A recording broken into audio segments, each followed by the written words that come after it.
Hello, this is my geared rotary subwoofer design. This design has actually failed, or I failed making it. There's a big problem I didn't think about until I made everything. So this is what it looks like so far. Um, I'm going to go back to the beginning pieces and show everything, and then I'll show you how it's supposed to work. Right here, it's that center part you saw. The fan blade goes on the end of this pole. This pole is connected to a little bevel gear. This bevel gear touches the drive gear, which is a 30-tooth gear, and this is a 10-tooth gear. So that is a gear ratio of 1 to 3. So then after that, I made the hub for those to sit in. This is a recess for an 8mm bearing, because there's, inner hole's 8mm and the outer's 12mm. It's going to hold an 8mm shaft with a D cut on the top of it to fit the center gear. But either way, these are recesses for a bearing right here as well. All these little things. And everything's supposed to fit in here nice and tidy. This is the male because it's got these little nubs. Right here is the female. You can tell it's a female because it's got recesses instead of nubs, and it's identical almost, except it's got these little flat parts for the screws to sit flush on. And this could have been brought up higher. I could have just brought up this whole surface a little higher, but it didn't matter. I was just trying to test it. So then this right here is actually really difficult to make for me. I found it extremely difficult. It's the fan blade. But right here, you'll notice two little lines on the inside, and those are little holes to let air escape.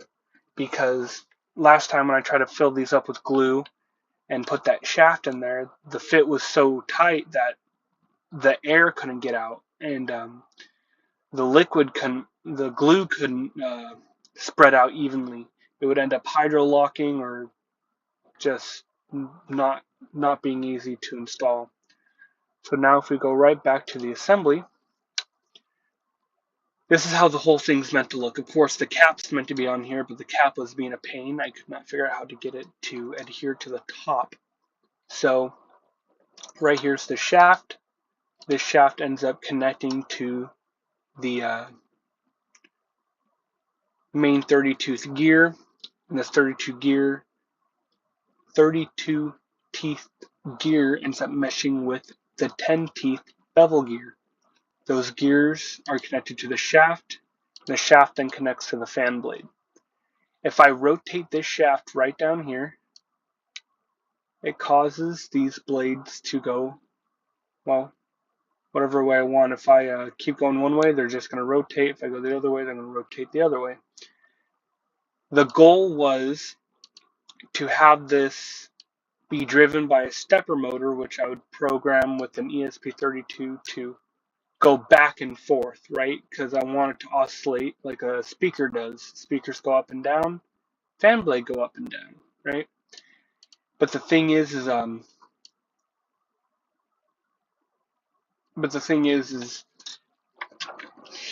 with the way I designed this, there's a problem with the motion. But I'll get to that in a second. With the stepper motor, all it needs to do is turn 30 degrees to get these fan blades to go from a 90 back to a 0, 90 to a 0. And it's only 30 degrees because this is a 1 to 3 ratio. So in total, that motor would only have to go 60 degrees in total, back and forth, to get these to oscillate. But the problem I ran into was the way this is laid out, which I will explain more in detail with the actual pole model that I have.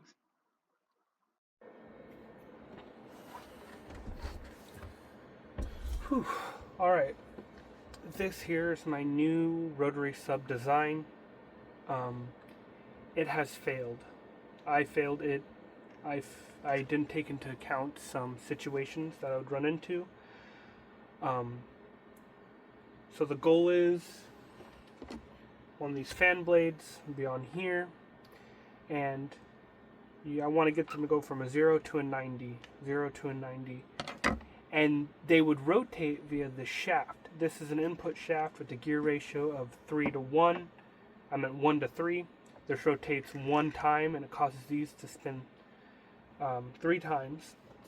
And that shaft would be driven by the stepper motor and driver, and probably an ESP32. I haven't even got there yet. I don't even know if it's possible, but that's my current toss-up.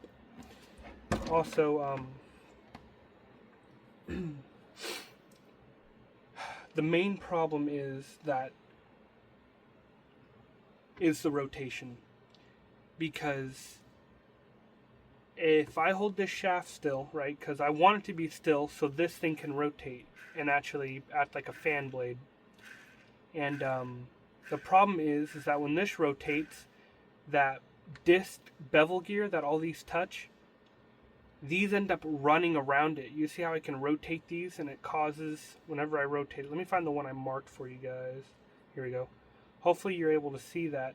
When I rotate this, it causes the rest of this to move around it, because they're fixed in place and they're meshing with that gear, so they just rotate. And then if I hold this still, I can rotate it and it causes it to move. So this is what I wanted, but I didn't take into account that it would be fixed and it would kind of ruin it. I had another solution where I'd have like a BL, no, it's called a brushless DC motor controlled to this, and that ESP would have that motor set to 30 RPM or something, and then this motor would end up going 30 RPM too, but when it needed to oscillate, I would have it stop and then go to 60 RPM, you know, because while this is rotating, if it just stops, then that causes the blades to quickly go from 0 to 90, and then if it rushes back up to 60 RPM, it'll not only catch up with the current RPM, but go past it, allowing the blades to oscillate. But I don't know if this motor could handle it, and that's a lot of tweaking and tuning, so perhaps you need a better visual. So I would like to take this apart and show it off anyways, because this is one of the coolest things I've made so far, even though it sucks that it failed, but now I know it won't work.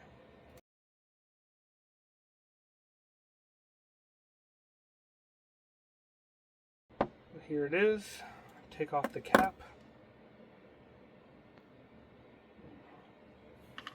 So that is the design, and maybe being able to see that now, it might make a little more sense, like talking about this needing to rotate.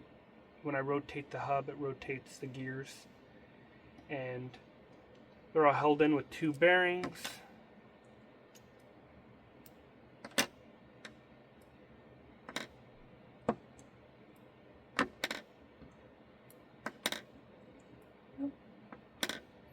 And right here's your center